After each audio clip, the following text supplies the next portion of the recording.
From my story to your story, let's talk about grief. I will share my own grief journey, along with interviewing others about their path of sorrow and healing. I hope that you, the listener, will hear something that helps as you navigate your own grief, and that God will be glorified along the way. This content is meant as a discussion and not to give professional help. Let's get started. So I have with me today Ashley and Alex Natoli, and I have known them, well, since before they were around. I've known their parents and their families for about 40 years, and they went through a very difficult loss. Their second child, precious Benjamin, was taken to heaven a little over 2 years ago, and so graciously they have agreed to come and talk about what this has been like and what God has done in their lives, along with being transparent about the heartache and the difficulties that have come with this situation. So your second child, Benjamin, was taken to heaven at how old? He was just like 5 days shy of 7 months. 7 months, okay.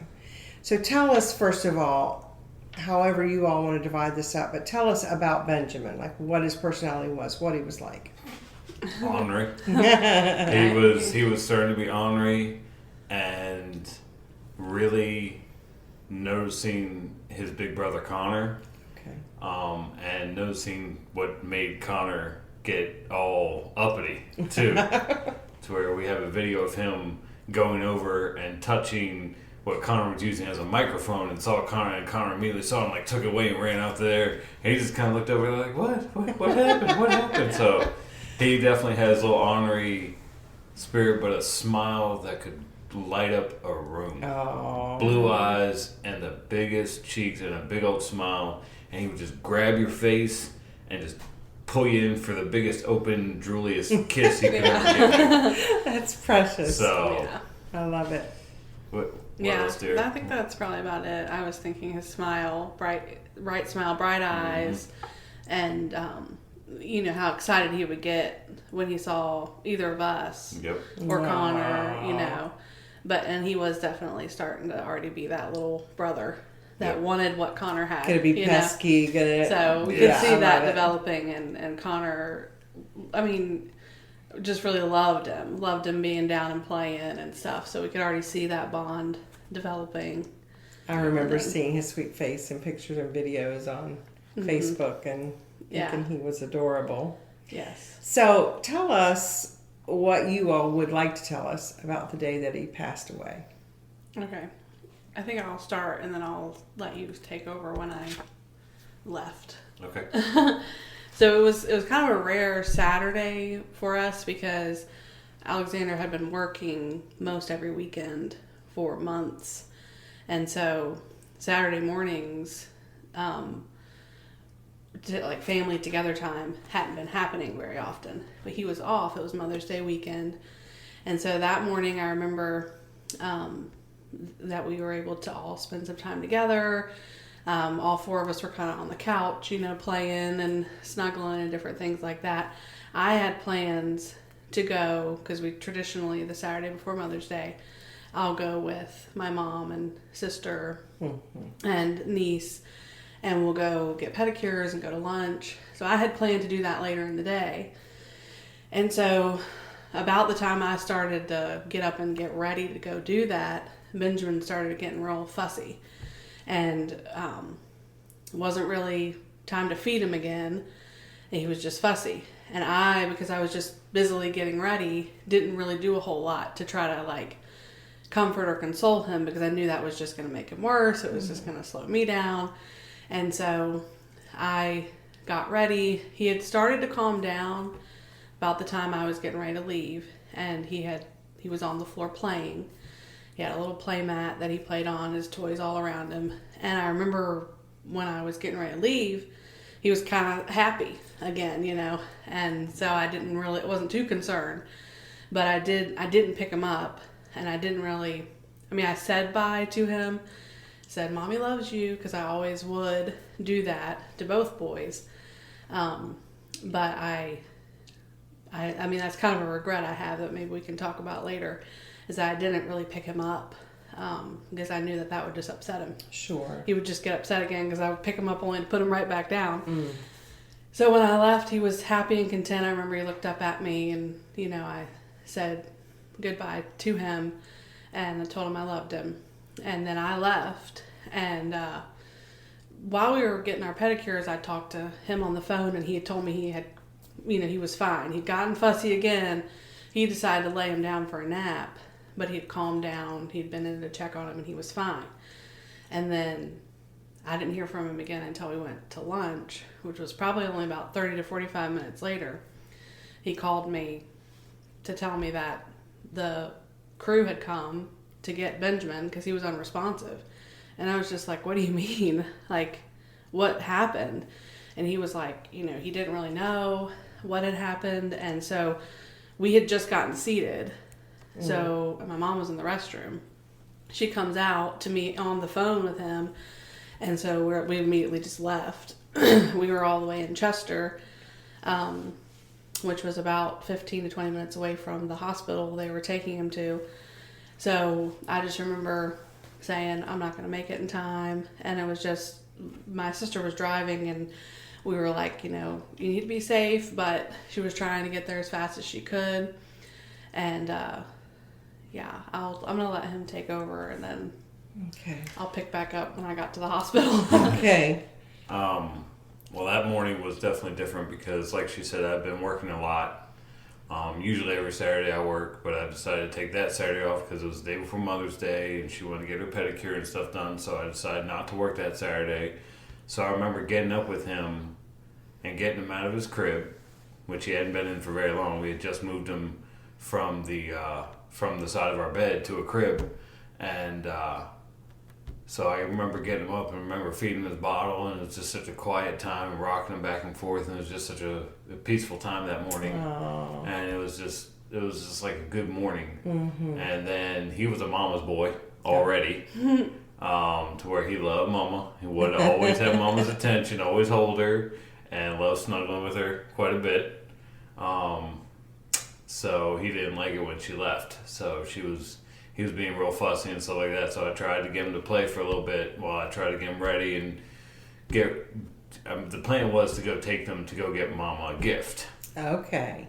But I was waiting because I had some tools I was trying to sell that day, and I was so consumed with that and just so backwards and forwards with that. I was running around trying to get stuff done. Sure. And he was just being so fussy, and I'm like, all right, look, I'm just going to go change your diaper, and then I'm just going to sit you down and just let you just kind of hopefully get in a better mood, so when we go out, you're not going to be this big fussy ornery mess type deal. So that was the goal. And so he ended up fussing a little bit, then he settled down. After I let him down, I went and checked on him, and I remember stroking his back, and he took a big breath, and I'm like, okay, you're doing fine, you're good, everything's okay. He was on his belly at that time. He had like moved over or something like that, so I know he moved. So I sold the tools, and I'm like, all right, it's time to go. And I had Connor ready sitting on the couch, and then I go to check on Benjamin, and I'm like, how did you drool everywhere? And then I picked him up, and it wasn't drool, it was vomit. Okay. And that's when I realized something was wrong. Okay. I didn't hear anything, I didn't hear any noises, I didn't hear no fussing, no nothing. As far as I knew, he was fine. When I went to go check on him, literally no more than 30 minutes later after I just checked on him, there was like vomit there. Okay. And he was soaked, and he was also white. And so I picked him up, and he was nothing but a limp noodle in my hand. Oh. And that's when I just started like freaking out, like, Connor, wake up, it's time to wake up, come on, wake up, breathe for me, do something. I started doing CPR on him, even though it wasn't proper baby CPR. I started pushing on his chest, blowing in him, and I was literally puffing him up. And when I went to go push on him, milk was literally pouring out of him. Milk was pouring out of him. Fluids that was inside of him were literally pouring out of him. Okay. And I remember that very vividly. And I was just freaking out. I was calling his name multiple times. And I I knew I needed to go get my phone and call 911. Okay. But my phone was in the kitchen. And we were in the back of the room, in back of the house, in the nursery. And I was actually worried that he was going to wake up and roll off the changing pad when I was gone for the 2 seconds. So I was like, I even told him to stay there, don't move. And I ran as fast as I could to go get my phone and told Connor to stay still, don't move. Something's going on, don't move. So Connor the entire time was like sitting there freaked out, not even knowing what's going on. I make a call, tell the crew that I need a crew, gave them my address, told them I need an ambulance here. My child's unresponsive, and he is white, and there's no pulse, and there's nothing. I can't hear a heartbeat, I can't hear nothing. And the guy walked me through baby CPR, and I did that multiple times, asking the Lord to wake him up. Bring him back, come on, wake up. Crew gets here, I immediately run out there and be like, come in here, run, hurry up, he needs help. And they get him there, they look at him, they're like, all right, we need to get him. They took him straight away to the ambulance. They didn't even do anything in there. They immediately took him to the ambulance. I'm trying to get a hold of her dad. I'm trying to get a hold of my dad, trying to get somebody in there to come watch Connor so I can go to the hospital. And so they take off to the hospital. I had to wait for a minute for my dad to actually get there, and then I ran off to the hospital. And in the meantime, I was telling Ashley what was going on and trying to explain it to her the best I possibly could. And I'm shaking, I'm scared, Sure. and just don't know how to process this quite yet.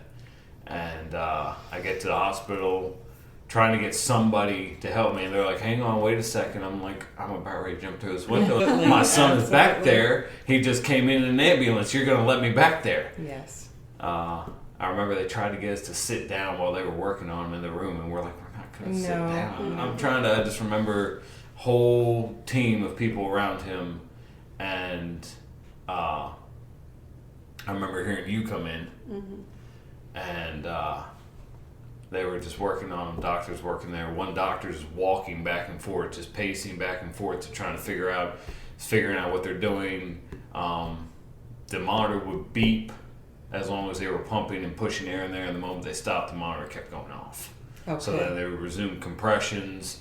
They gave him several shots of, I think, epinephrine or something like that to try to actually get his heart to start back again. They couldn't shock him because they didn't have a heartbeat. And she got there, and I'll let you pick back up from there. Okay, so we get to the hospital, and Amanda just drops me off at the door, and I go rushing in and tell them what I'm there for, and they take me back, and they're trying to take me into like this family room first. They even said something about, we'll take you in here, and I was like, no. And I looked in the room, and I'm like, this is not, I don't want to be in here. I want to be where my son is. Right. My husband and my dad are back there. I need you to take me back there. So she's like, okay. And she was like, I just want to prepare you. You know, it's going to look pretty bad. Like there's people all around him. He's hooked up to a lot of things. And I didn't care. I just wanted to be in there. So I walk through the doors, and sure enough, he's laying there. And, you know, nurses are all around him. And, you know, it's just a very chaotic scene.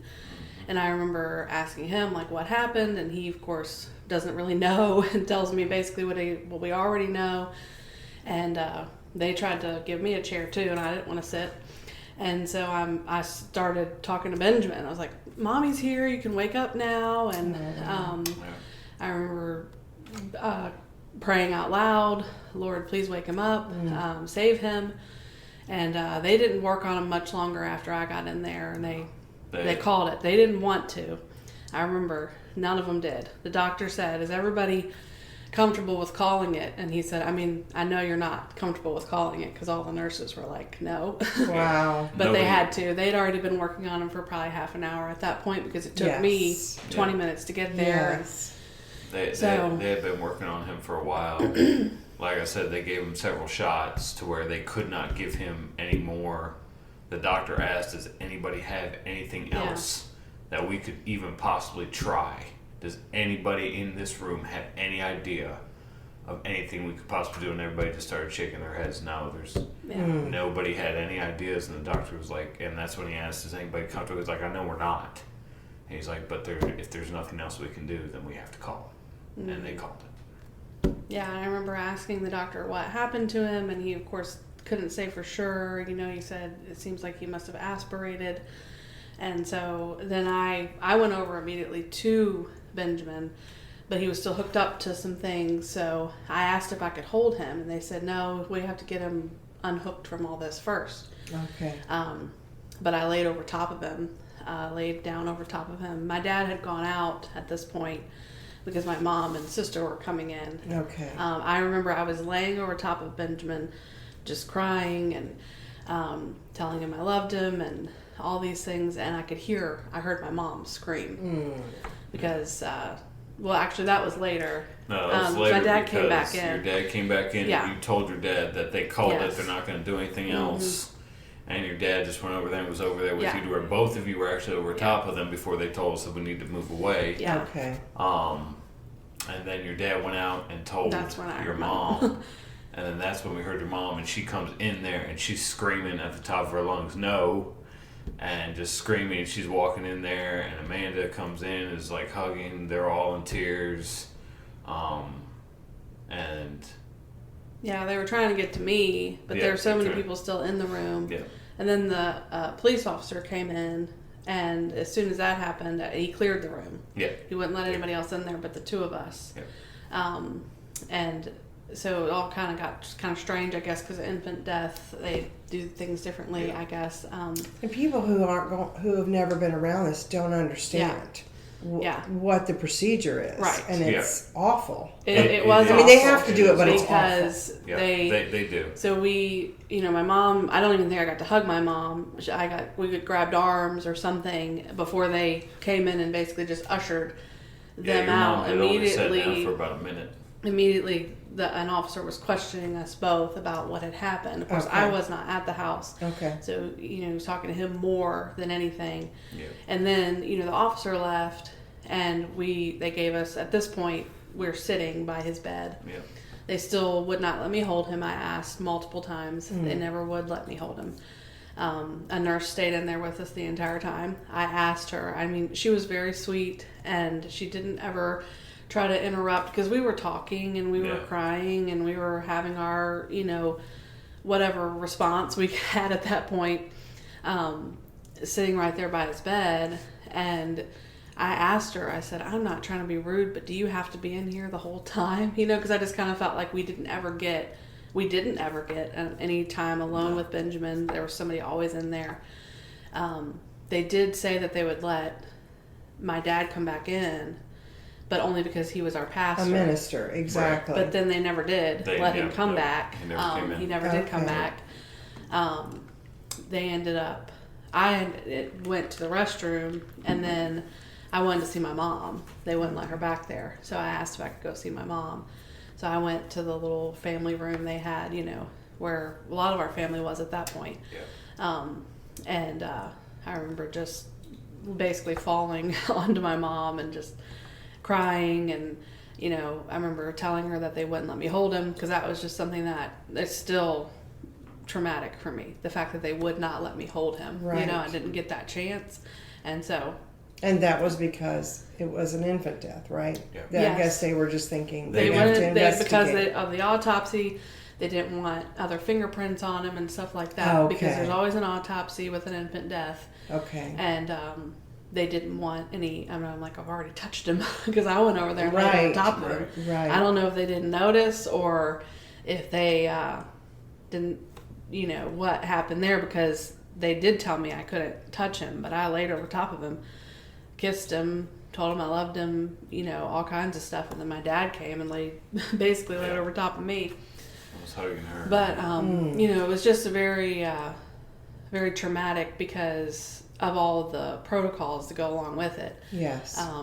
And so then they questioned me and him separately. They actually took him back to the house because they wanted him. He agreed to it. They asked him, and he can tell that perspective. But they took him back to the house to show how he found him, like do like a reenactment. Okay. And so I stayed at the hospital, and so an officer was questioning me in a room, and my mom was in there, and my aunt was in there, and I think my dad might have been in there too.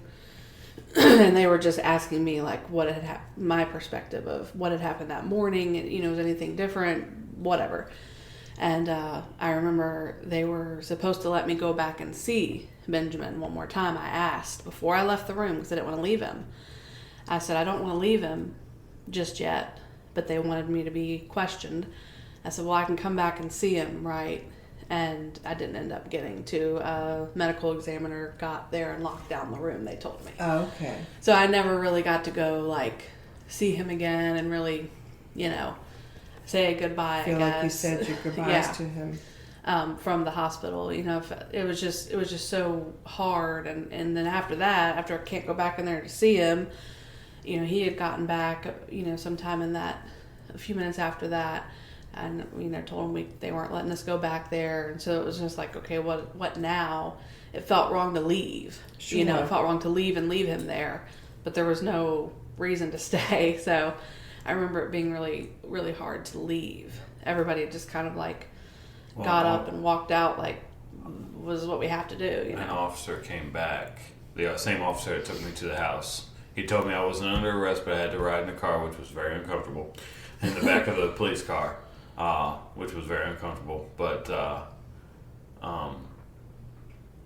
he just came in there. He's like, "Look, no one's kicking you out, but there's really no point in y'all staying here. So you stay as long as you need to. But I would suggest that y'all go ahead and go on home because there's nothing else you can do. The coroner has locked down the room, which the coroner could. He could supersede their authority, and actually lock down the room and tell the police, no, nobody can come in here, and they have to abide by that." So that was the hard part, to where they said we could go in, and then the coroner basically shut it down to where now we can't. You can't. Mm-hmm. So that was hard. And then doing the walkthrough, I went there, had a detective and I think another officer there at the house with me, as well as with the one that came with me. And I did the reenactment, told them what was going on. I used a stuffed bear to reenact everything, and they just took down some notes, looked at some stuff, and then that was about it. It wasn't much to it. They just wanted to know what actually happened. And then when I got back with her to the hospital, we were just trying to get ourselves straight. And I remember when we were still back in the room, I called my older brother, Jonathan, and because the cell phone reception was not good in there. My mom had tried calling him, and he tried calling her, and they couldn't get through, so he called me, and I ended up telling him what happened, and he's just like, his reaction to me was, I have no words, and I love you.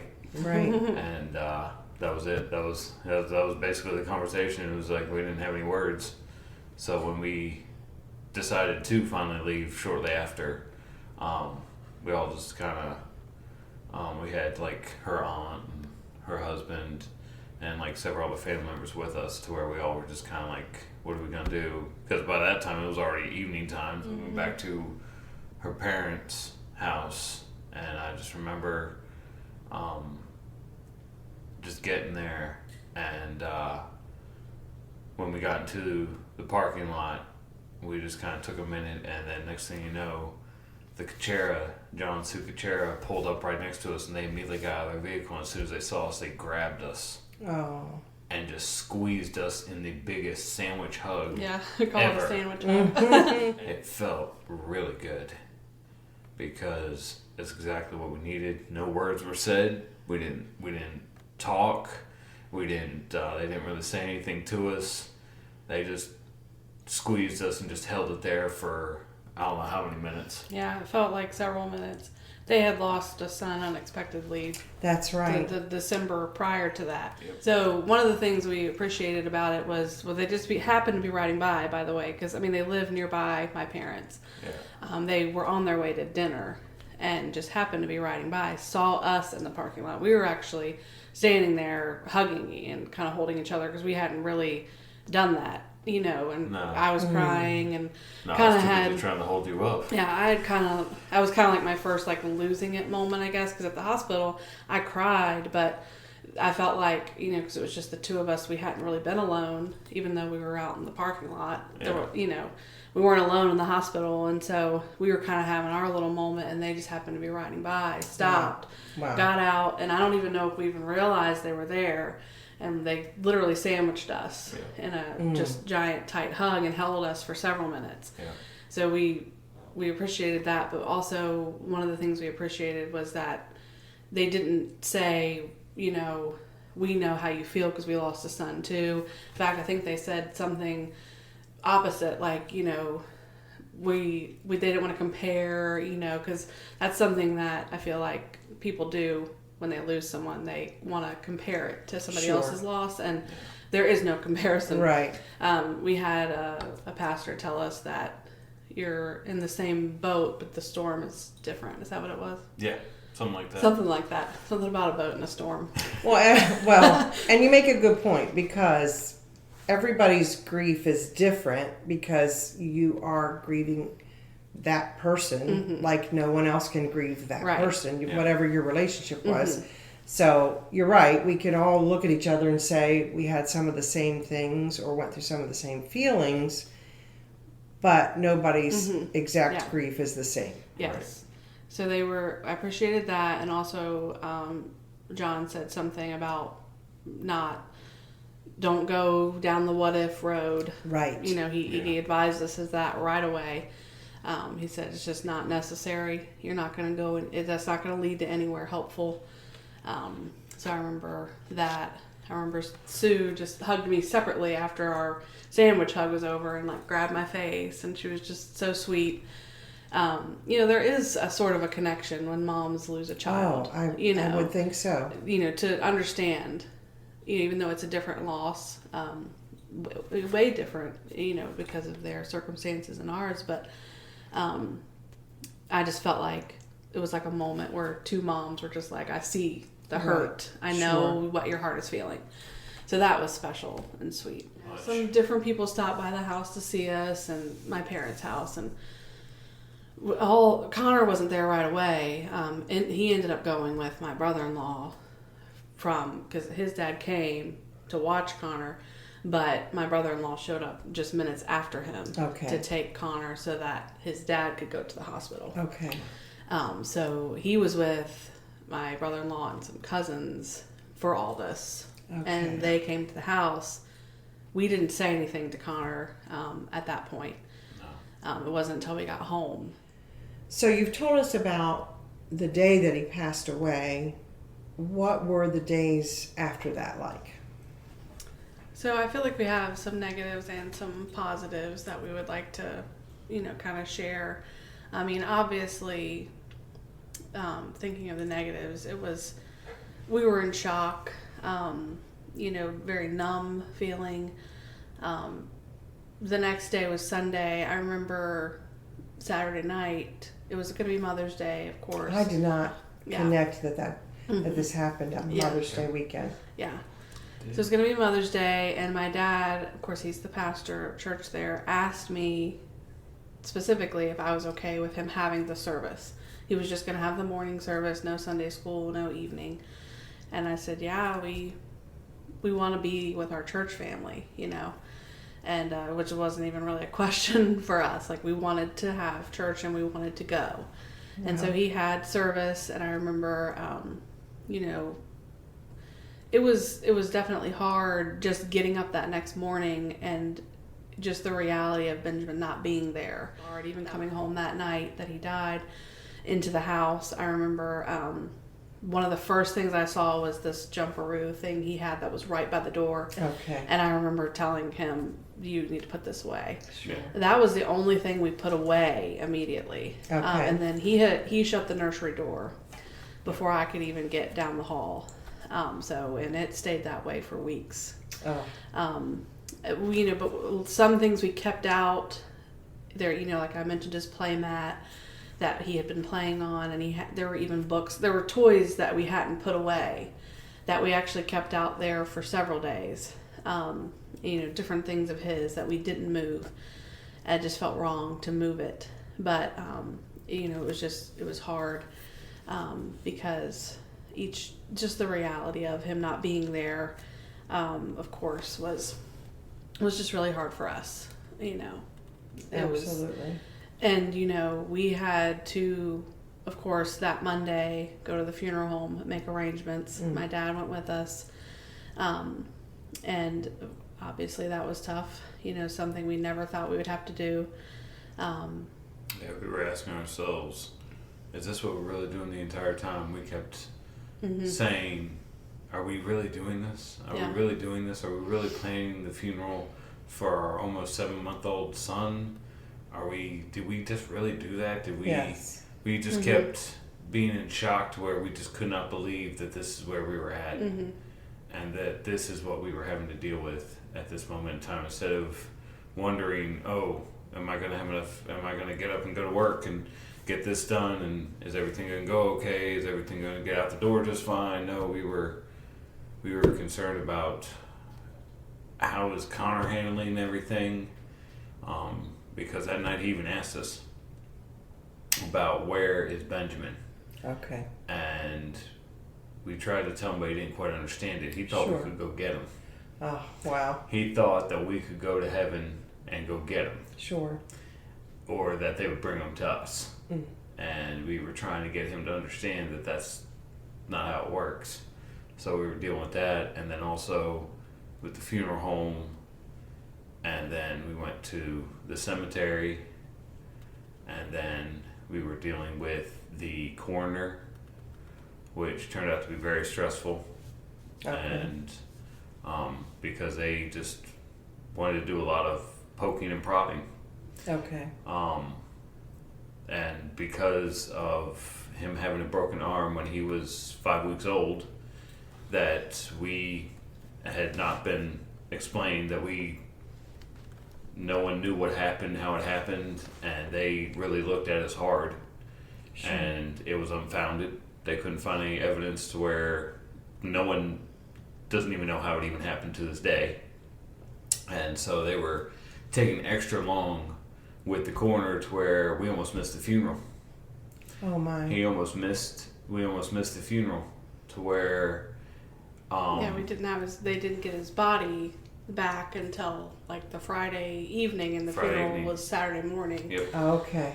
So we waited all week. I would call every day because we were waiting because they were going to, of course, let us go view him at the funeral, like a private viewing and all, before we had like the visitation, which his casket was going to be closed anyway. But so we, just all week we're waiting, but we were kind of being pushed off, and it come to find out it was because they were looking more into this because of the broken arm.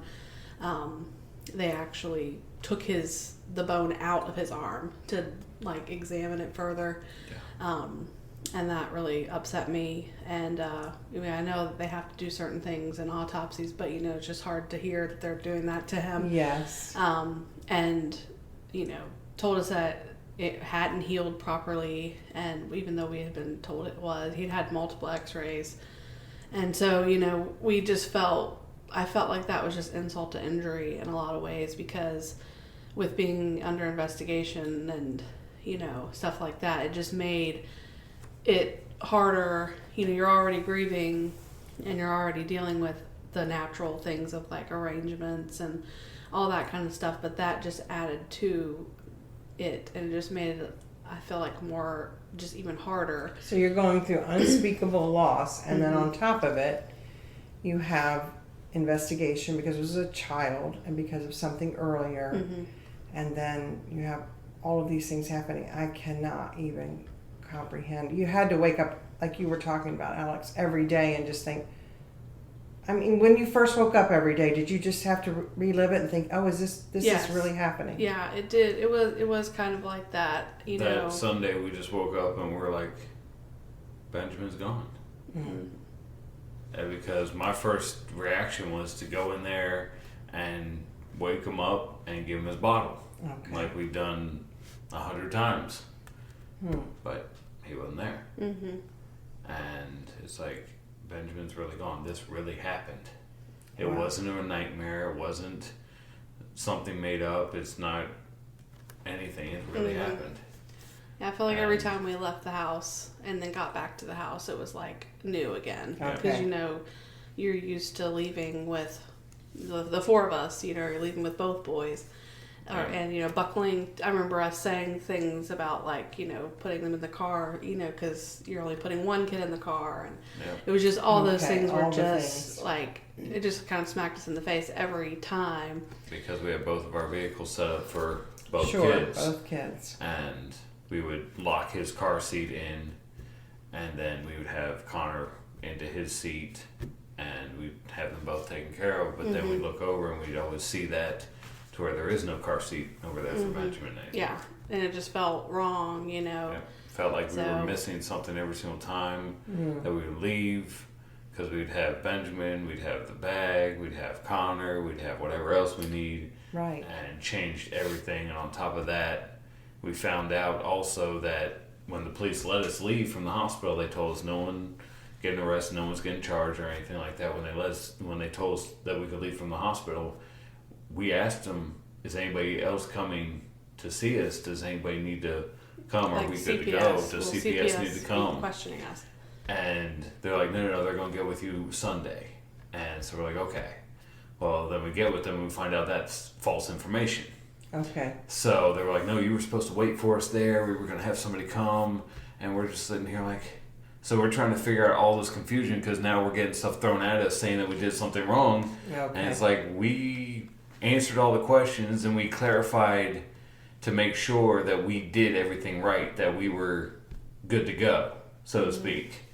And that we were okay, and that we were following every single direction that they asked us to do, you know?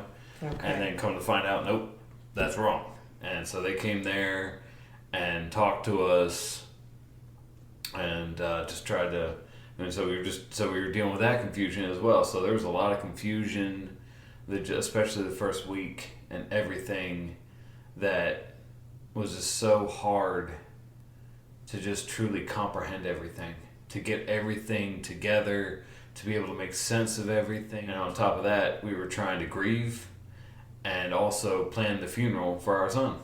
Wow. So it was very rough. But there are some positive stuff that during that time, we actually saw the Lord really, really work in that. And the first time that we saw that was at the funeral home, actually. Okay. When we went to the funeral home, funerals are very expensive. Yes. You can Google it, you can look it up, it doesn't matter whether you are old, young, or whatever. Okay. The prices don't change. Okay. So, but the director there knew Pastor Davis, kind of knew us, and they're like, all of our services are going to be for free. Wow. All of our services are going to be for free. You don't owe us anything. We are going to charge you what we pay for the coffin. We're not going to upcharge it. We have to do that because that's literally what we have to pay in order to order the coffin in. We do not have one in stock. And so... What a blessing. The price ended up being less than $1,000. And then we get to the cemetery, and the director of the cemetery said, this is your child, pick out a plot, it's yours. Mm-hmm. That's amazing. And the other thing is we someone put us up for like donation, knowing that we were going to need help. A GoFundMe, and we had just received a check for $1,000 in the GoFundMe. Oh. to where the Lord was really, really working in that aspect and just put things together.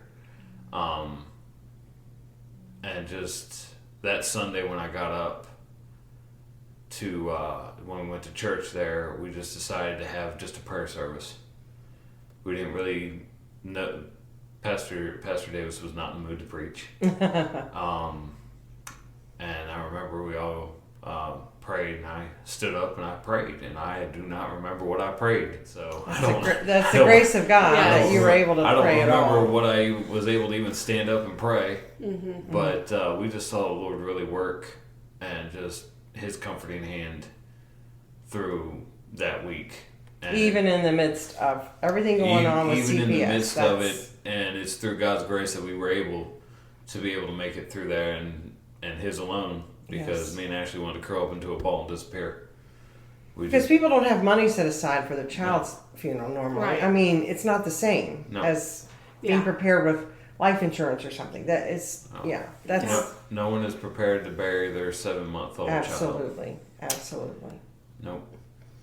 Yes, I do remember that the financial burden was something we were very concerned about, and of course that was taken care of, and that was just such a huge blessing from the Lord, we didn't expect. And so that was very helpful to us. We had family and friends, church family, who just surrounded us, right away with love and meals. And my sister-in-law set up the GoFundMe page to help with, expenses and stuff, because like you mentioned, it's unexpected. Right.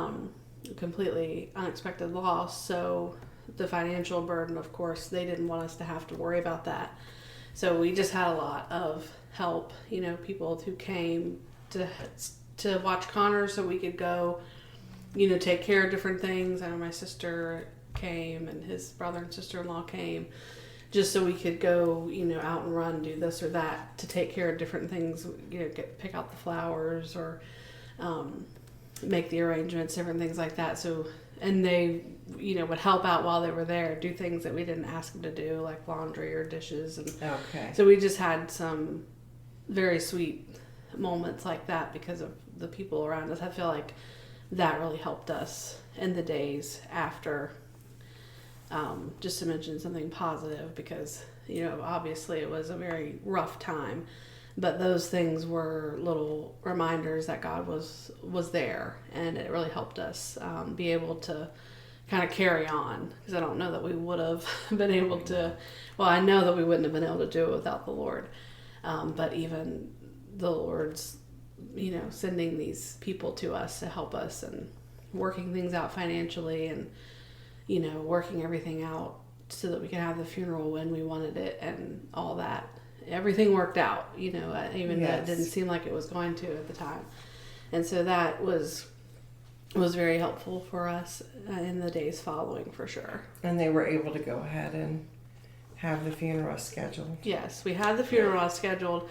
When we had the visitation Friday evening, Benjamin was not actually there. Okay. His body was, Benjamin wasn't there anyway. Okay. Right. His body was actually not there. And so... And I don't know that anybody really knew that except for our family, just because his casket was closed anyway, and so it didn't really matter. But they didn't receive his body back until Friday evening, and so then they only had it for like a couple. They didn't. So then barely an hour before we had the visitation, so he was nowhere near ready. Right. So then Saturday morning we were able to go and have a little private time there at the church, just the two of us. Okay. Before, and then our family, of course, too, and then before the actual service started. So, did you get news from CPS before the funeral and have that resolved, or did y'all still have to go on with that? We actually went on with that. So it was, it was him. Yeah, it was me. That was under investigation because I was not home at the time of the death. So he was actually not allowed to be alone with Connor. That was the safety plan. Okay. He couldn't be alone with Connor. So that actually went in all the way until like mid-September. Okay. It went on for months. And I remember, I would call or text because we had a caseworker who was supposed to come by and wouldn't show up. Different things, a lot of it was just not done well or right. Very unprofessional, to be honest. But I would call probably every day to see if there was any news on anything, because they were waiting. We didn't get the cause of death until August, mid-August. Okay. And of course, And he had passed in May? May. Yes. Okay. So that was part of the reason why it was taking so long. Then once they had the cause of death, it was just still, you know. What did they rule the cause as, if you don't mind telling us? They ruled it as undetermined. The medical examiner said there was not enough evidence to prove abuse, but there wasn't really enough to disprove it either. Kind of a weird situation. Even with throwing up? Yeah. Yeah. Even with all yeah. that, and we have had multiple people tell us that it sound like SIDS, Yes. sound like a version of SIDS, sounds like we had all kinds of other stuff because my family has a lot of medical people. My mom, my sister-in-law, and her mom. Her mom actually worked. My sister-in-law's mom actually worked with younger babies. She was a peds nurse, pediatric nurse. And she was telling me her opinion on that stuff because, of course, we were trying to figure out stuff as well. And, but yeah, it was ruled undetermined because they just, it's very weird. Yeah, I remember I talked to her on the phone and I asked her, well, what do you think happened? And she said something about, like suffocation or something. I said, well, wouldn't have there been some evidence of that? And she said, not if it's done right. And I just said, how dare you say that? Because she was basically, I firmly believe, and I wish that I'd had the mind to really be able to think at that time. Because in hindsight, I would have asked for a second opinion or something, because I really think that once she found out that he had had that broken arm, and see, CPS had not reported that to the state. Okay. And so it came out in a weird way, I guess. Okay. The ME found it out kind of not in a straightforward way. Okay. And so then I believe she was kind of blinded by that into thinking that there had been a history of abuse. Yeah. And so she was kind of biased, or maybe just didn't have a clear thinking when she did her medical examination. Like, Okay. so because she told me it couldn't be SIDS. He was too old for SIDS. He, all this, which I didn't know.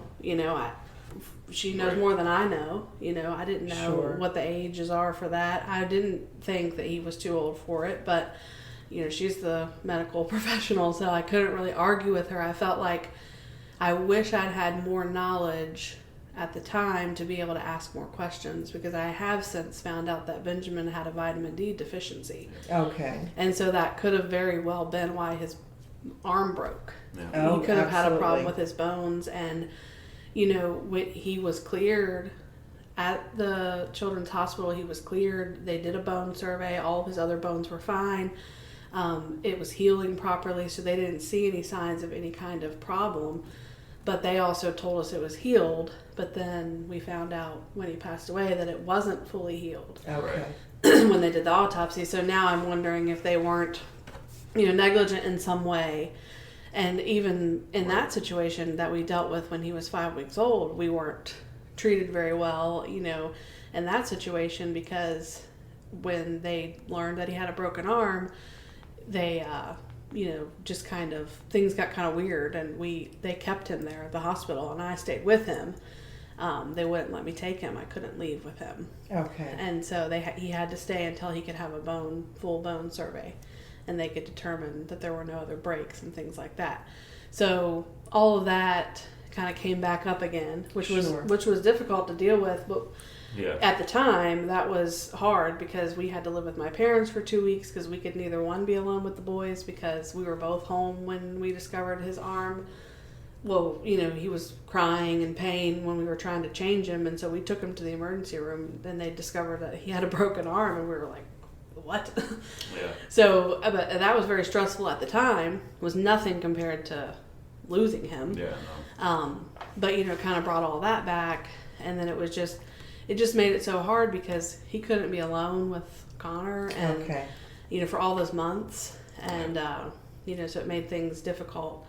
I feel like that just added to the already, I guess I don't want to say normal grief, but the grief Yes. you already are experiencing, and then we had this happen, and so that definitely made it harder, I feel like. So And you were able to come through that. Yeah. yeah. It was hard. And see, we didn't even realize that CPS hadn't reported the way they were supposed to, because they didn't do that. It wasn't the fact that we weren't trying to hide it. It was they didn't do it, and they dropped the ball on that, and then we were paying for it. Okay. We were paying for it because now it went to a higher level, and CPS and us were being looked at very hard because of it. Yeah, Sure. and really in the end we found out that part of the reason why it went on so long was because the CPS, our local CPS, was also being looked at. Yeah, that was a huge issue that we were just dealing with. That was just so hard to feel like we could even breathe. And you were eventually exonerated from all that, yes. obviously. Yes. And how do you feel about that now? Thinking, God, how did you allow this in our life when we hadn't done something? Right. I mean, it is easy to look at it that way and very frustrating when we do think about it. But then we also have to stop and pause and be like, but the Lord worked it out. It could have been worse, because they could have taken Connor. Sure. And they could have taken Connor and Benjamin away from us the very first time. Sure. But that didn't happen, to where it was actually very minimal to what happened compared to what's happened to other people. Sure. So we could look at it in a negative way, and it is very easy to, considering that we weren't treated properly. Sure. But also we have to remember that it could have been worse, and the Lord definitely worked it out to where we came through pretty much Yes. as best as you possibly can in that situation. Okay. Yeah, I would say though that it was tough, because it was like we were already dealing with, the loss. Sure. Why this too? So I understand why you would ask that. And so I do think it did make it harder, because we definitely did, question God and why did this happen, and just add this to it. But I don't know that in the moment we really even thought that way, No, not at first. We were just trying to process everything, trying to get everything lined up to where we could figure out what we need to do next. Okay. Like I said, the first week was just rough. I only had a week bereavement from work. I wasn't quite ready to go back, and my boss pulled me aside. He's like, if you need to step off the floor and you need any help or anything like that, do it. Okay. Because I knew I was coming back off a week. Yeah, of that's just being not. gone. Yeah, It's not long. That's not long. That's not long, especially dealing with what we had to deal with. Yes. My brain was still going a mile a minute. Yes. And so we were just, at the time, we were just trying to get everything done and just trying to get ourselves together, and then also keep an eye and check on Connor. That's my Nana. If you're watching on YouTube, to like and subscribe. If you are listening on the podcast, please like and follow. We would love for you to do that now to help our channel grow and become a blessing to others.